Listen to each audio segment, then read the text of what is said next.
So today in my presentation, I'm going to be talking to you about the Purdue Pegboard assessment.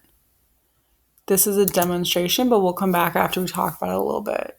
So scoring is determined by the number of pegs entered within the allowed time frame. So for your right hand, you have 30 seconds to complete it. For your left hand, you have 30 seconds to complete it. And when using both your right and left, you have 30 seconds to complete it. So you have 30 seconds to put as many pegs as you can into the row. This is working on in-hand manipulation along with when you're combining your hands, bilateral hand movement, which will help to improve ADLs such as feeding, buttoning type buttons. Later on, it will work on like grooming, so like hair braiding and such. And in schools, it'll help with handwriting. When you're doing the scoring, you're going to take those raw scores and create a sum with adding your right and left in your both hands together. And then you have 1 minute to complete an assembly task, which is pictured in the beginning of our slides that we'll watch a video about. So what do you need to complete this assessment? You need to use the Purdue Pegboard test. You need instruction manual, test board, pins, collars, washers, scoring sheet, table, chairs, and stopwatch. What is the benefits of this assessment? This assessment has no specific population, but can be used for anyone having trouble with fine motor and finger dexterity skills. That can hinder their daily living or making ADL activities hard. So we're going to go back and watch the demo video and then we'll talk about it.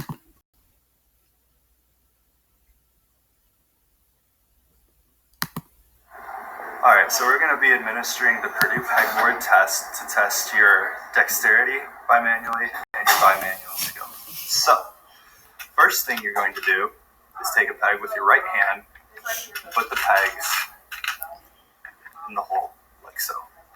And you will have 30 seconds to do so. Are you ready? Yeah. Go.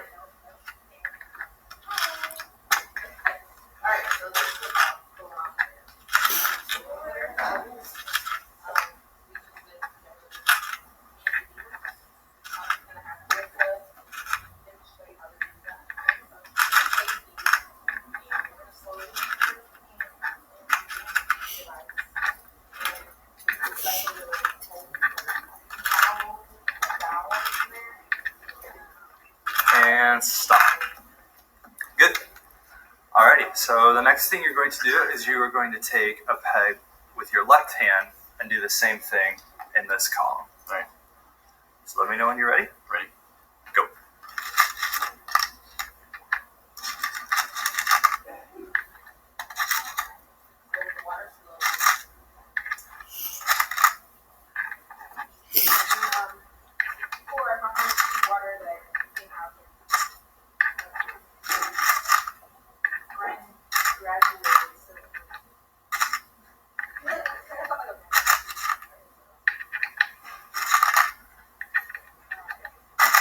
And stop.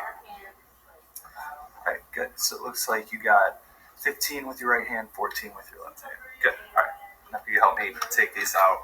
Start one more round here.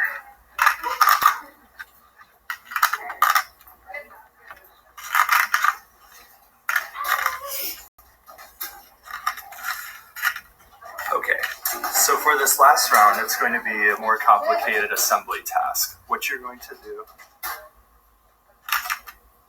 my apologies. This round, we are going to be taking pegs with both hands and putting them in the holes, like so. You have 30 seconds to complete this task as well.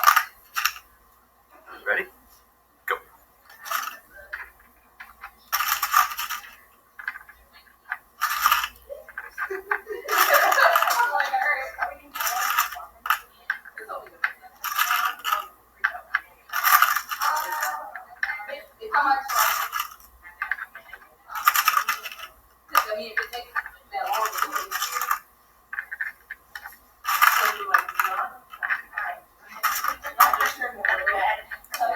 And stop. Alright. Looks like you got 12 there. Good job.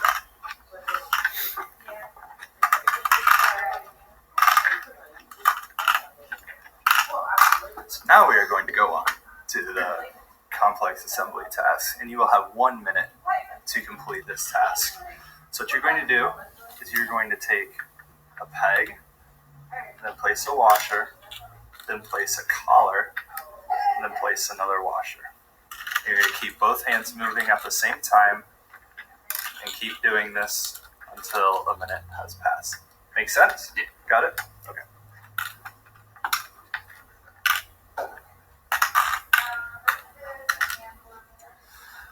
Alrighty, so you will go when I say go.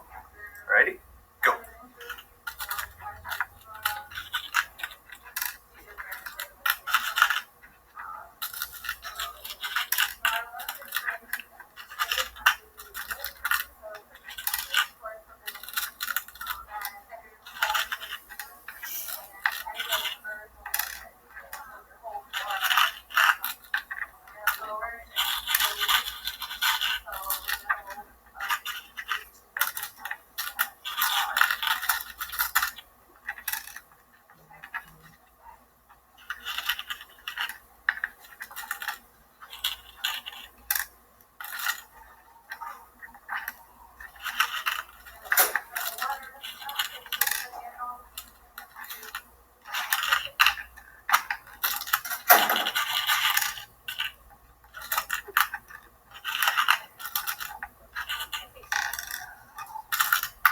And stop.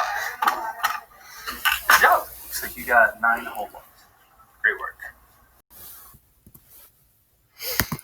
So as you can see in this video, that's not what I want, that they're tracking the whole ones completed and that you want them to typically work in one singular row. But also, as you saw in the video, when the administrator messed up at one point, he went back, made sure to go back and correct himself, because given this is a standardized test where you will add all that data, why is my slides not moving, into a sheet to compare to nationwide data, you want to make sure it's all as accurate as possible. So though my sheet is a little blurry, it's your right, left, both that total score together, right hand, info, left hand, and all there. And then it shows you the averages and how to compare it to the other data.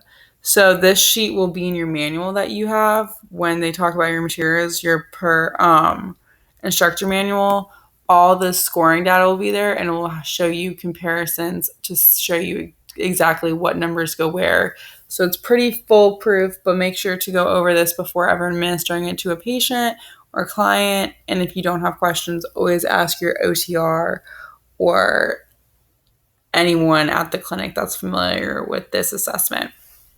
And again, this is used to focus on ADLs or even IADLs, such as dishwashing, handwriting, dressing, buttoning, grooming, feeding, because you're working on those in-hand manipulation skills to be able to get those there, bilateral hand use, eye-hand coordination, and yes. That is all.